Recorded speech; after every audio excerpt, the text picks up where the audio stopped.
The only people who don't want to disclose the truth are people with something to hide. Welcome back to Live and Let Live on the Logos Radio Network. I'm Gary Johnson. We are live on Sunday, April 14th, and you can hear us every Sunday night for 2 hours beginning at 9 p.m. Eastern Time, 8 Central, 7 Mountain, and 6 Pacific. Archives of this program are available at logosradionetwork.com. In this hour, we're talking with Christopher Earl Strunk of Brooklyn, New York. He is the founder of the Association for Sovereign Home Rule Within. Their website is associationforsovereignhomerulewithin.org, but the easy way to find it is just to search for the term sovereign home rule. We're going to be talking about Christopher's adventures in courtroom land, I guess you would call it. He is a pro se litigant who has, I guess, gotten the attention of a few judges here and there, and we're going to talk about that. In particular, a judge who has just slapped him with a bill, I guess you'd say, for $177,000. Chris Strunk, welcome to Live and Let Live. Thank you very much. This is the day before the glorious leader's grandfather is going to go after you there in Austin. I hear you're one of the 5 cities in the United States. I can't figure out why. But that, tomorrow, not only is it tax day, it's Kim Il-sung's birthday. And I was just wondering why, although Austin's nice, and Karl Rove lives there, which is reason enough to go after Austin. But, I don't need to practice in court. I'm well aware of what the court system is. It's one of the co-equal branches of every government. We've got politically, we elect our judges, and they have the duties under the state constitution equal and at arm's length with the executive and the legislature. I've done close to 60 or 70 cases since 1995, and that I learned early on that I had hired an attorney to represent me in a foreclosure case here in Brooklyn. He had gone to Brooklyn Law, and he refused to do any practice in Brooklyn. And I said, how come? You even went to Brooklyn Law. He says, that's why I don't go to Brooklyn. Brooklyn's the 3rd largest city in the country.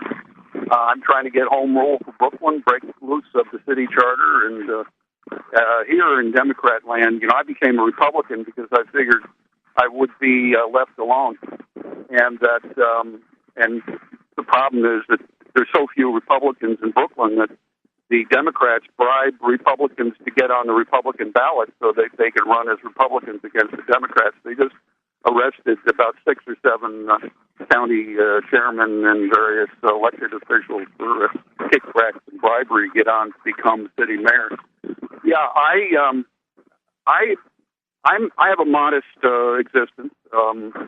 I worked for an attorney. Actually, I worked for Carl E. Person, who ran for president in the last go-around, was on the ballot in a number of states as a libertarian. And that I was working almost full-time for him, and I decided to take on the usurper, the grand usurper, in September of 2008. And I could not both do the work for him and at the same time take on the duties of going after, in both federal and state court, Obama and crew. And so I took early Social Security. I've been on Social Security ever since. So that I just want to emphasize that I'm not independently wealthy. I have my share of dandelion soup, and that everything I do is dependent upon my 4th Wednesday of the month and whatever people do to help me pay my fees. Like I have 3 or 4 motions coming up, $45 a piece on fees. I've got and two $60 notices of appeal that need to be filed. I've got what I practice judicial politics. Let's put it that way. That I can do things that attorneys can't do because they're fearful for their living. Well, Christopher, let me ask you about something that happened very recently.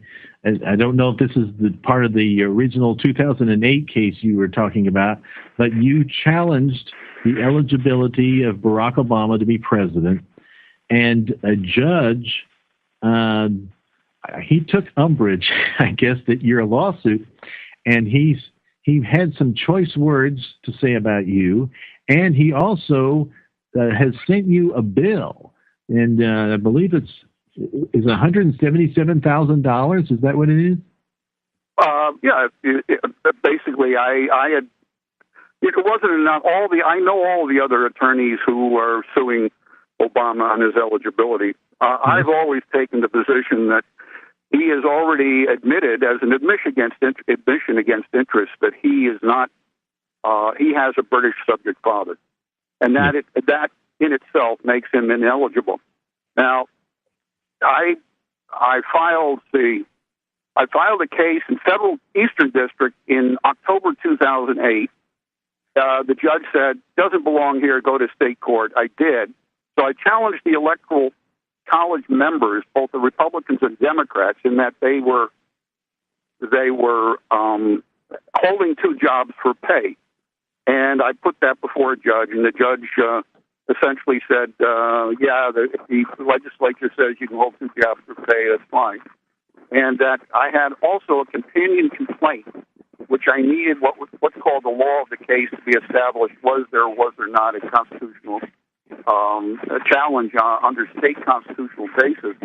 And I asked him for a subpoena of Obama's mother's passport records, and he said, "Look, they're just going to quash that. Why don't you just go down there to Washington and get it?" And I filed a FOIA in November 22nd of 2008 for Stanley and Dunham's passport records, and 2 years later, in July of 2010, after battling it out with Kenneth Starr's buddy Richard Leon, who was a judge down in D.C., I get a letter from the Department of State saying, "Well, we've got 5 records here, and unfortunately, we destroyed all the rest."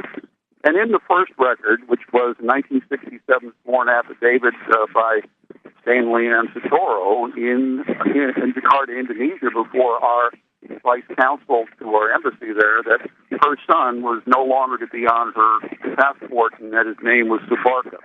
Now that was an eye opener, and the fact that the general counsel to the Department of State said to me that the General Services Administration had ordered them to destroy her other records. So, that's a story which has a chapter in itself if I ever write a book. Right. But Christopher, I want to ask you about the Stanley and Dunham passport moment. Well, let me complete my story here, because this is a stock necessary. So I went back before the judge in the complaint case in 2010, and I said, "Look, I now have information that I want to do a first amended complaint on the companion case that I had filed in 2008. And he said, "Well, look, why don't you just file a new case?" And he asked me a series of questions, because I had listed all the defendants, including McCain. And he said, "Well, McCain, that's interesting. You voted for McCain." "Yes, I voted for McCain." And he says, "Well, when did you discover that he was not, that in fact he was not born in the Canal Zone, but in the city of Cologne?" Yeah. Which under the treaty made him not natural born because he was born in a foreign country. I said I found that out in July. He said, "Well, he says, well, you have standing. Why don't you go file another case, a new one, rather than amend?" So I filed one. The judge said you had standing? Wait a minute, I've never heard a judge say anybody has standing. They usually say nobody has standing. That's amazing to me. See, I was trying to amend the case before him, and he asked me a series of questions, and he said to me, and the Attorney General man was there, from State Attorney General, and he said, "Look, now you've got to be very clear on this, and you're under oath. When did you discover he was born in Cologne as opposed to Canal Zone?" And I said, "In July." He says, "Well, then you have standing." That's what he said. Now, he had a proposed amended complaint, which listed Zbigniew Brzezinski and all the people who are Obama. Obama is not who you think he is. Obama is a very neat consortium of both what you would consider left and right, which don't exist, but in fact, the world is arranged top down versus bottom up. I'm part of the bottom up crowd. There's no left and right per se. That's all an invention to get your eye off the ball. So anyway, I filed the case. By the time I got it put together with 33 defendants in March of 2011, I didn't have enough money after paying the fees and printing it up and everything else to buy what's called a request for judicial intervention, which is signed to the judge.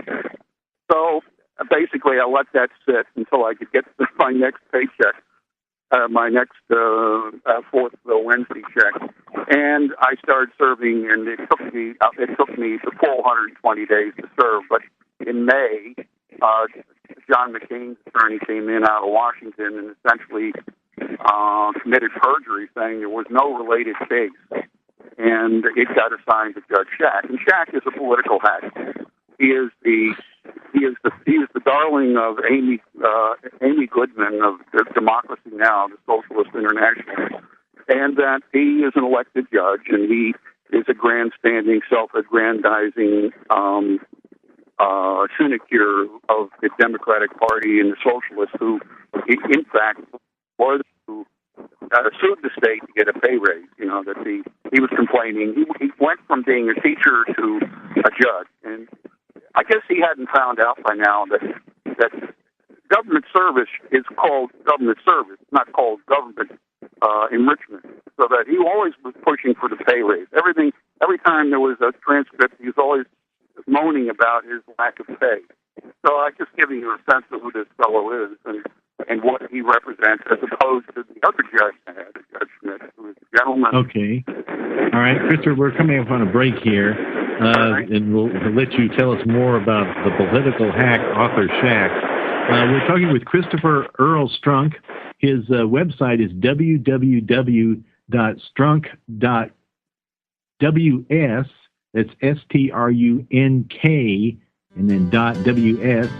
He is the founder of the Association for Sovereign Home Rule Within. Their website is Association for Sovereign Home Rule Within.org. And we're talking about his efforts in court to challenge the eligibility of Barack Obama and John McCain to be president. You're listening to Live and Let Live on the Logos Radio Network. I'm Gary Johnson. The only people who don't want to disclose the truth are people with something to hide.